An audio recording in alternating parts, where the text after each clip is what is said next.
Para la mayoría de los lectores, escribir un cuento a partir del final, según la teoría del cuento de Poe, puede llegar a resultar sorprendente, debido a la falta de hábito en la planificación previa de los escritos. Hay que repetir varias veces, porque con frecuencia se presta confusión, que escribir a partir del final no significa en absoluto escribir en primer lugar la última página y luego la penúltima y así sucesivamente. Se trata de una planificación. El autor, en primer lugar, se imagina la historia con su final concreto, pero solo en la mente, o con unos breves apuntes que luego desaparecerán, como los andamios de una casa.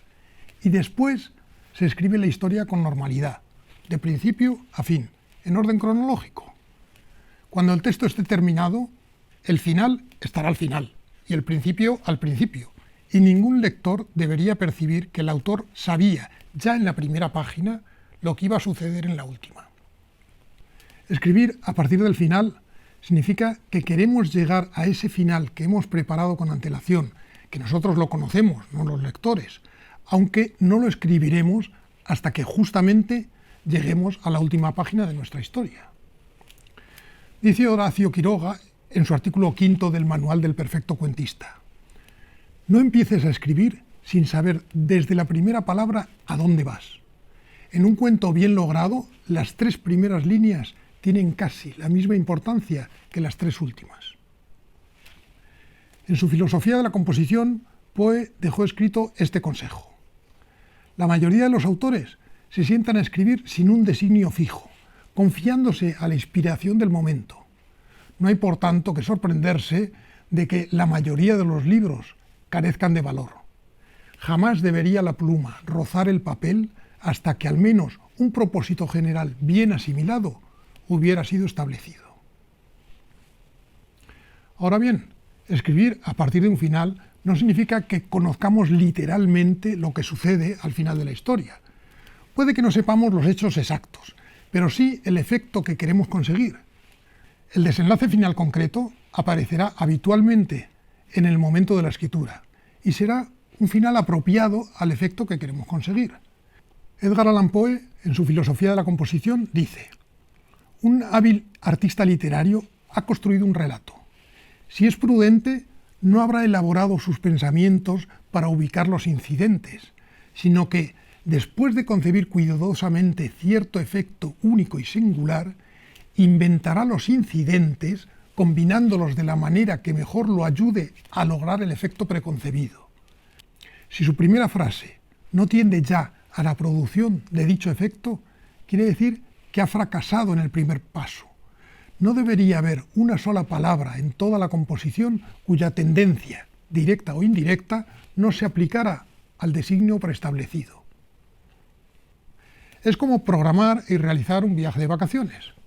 Primero, elegimos las fechas de salida y de regreso, el lugar hasta el que queremos llegar y el equipaje que necesitamos.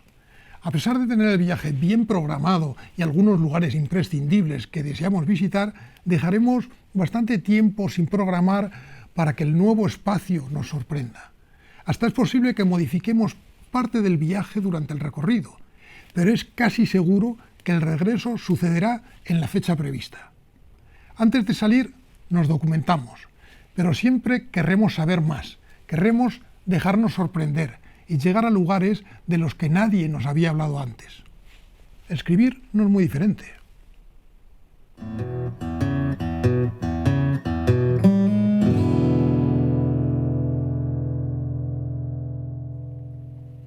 Ahora te toca a ti. Escribe a partir de un final. Ya has visto lo que opina Poe acerca de cómo construir un cuento. Tal vez no estés acostumbrado a escribir así, pero puedo asegurarte que vale la pena intentarlo. Primero, escoge un hecho sorprendente para el final de tu relato, como por ejemplo: siguiendo los consejos de un fantasma que le habla por las noches, Fernando tira su bicicleta por el acantilado. O Andrea está quemando bajo un ciprés la baraja de cartas del tarot. Luego, imagina las cosas que han pasado antes para que esto llegue a ocurrir. Inventa escenas, personajes y diálogos que hagan creíble ese final. Y ahora, ponte a escribir, pero en orden cronológico. Tú ya conoces el final, pero los lectores solo deben descubrirlo al terminar la lectura. Los lectores deben seguir la historia con naturalidad, pero cuando acaben deben coincidir contigo y comprender la actitud de Fernando cuando al final de la historia tira su bicicleta por un acantilado. Puede que algunos lectores de tu cuento piensen que habría otras soluciones más lógicas para los problemas de Fernando, pero tú tienes que conseguir que el final que has preparado, aunque sea un poco raro, tenga lógica y sea creíble. Ánimo, que tú puedes.